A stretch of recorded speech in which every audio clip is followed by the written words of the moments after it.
Be like water. Try to catch the shape according to the situation and circumstances, which is a big soft skill.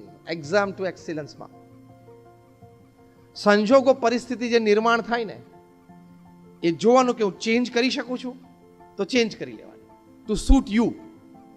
And if you can't change, then you adjust yourself.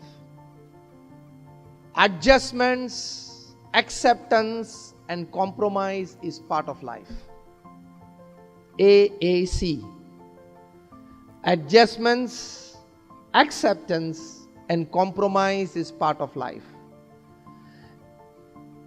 તમે ગમે તેવો તમારો closest friend હશે ને, ચલો forget the closest and the ડિયરેસ્ટ friend, તમારા life partner ભવિષ્યમાં હશે ને કદાચ તમને બરોડા ટાઉનમાં એવોર્ડ પણ મળ્યો કે મેડ ફોર ઈચ અધર કપલ, ધારો કે મળી ગયો, તમે લાયક છો ને મળ્યો, હું એમ નથી કહેતો, મેડ ફોર ઈચ અધર કપલનો તમને કદાચ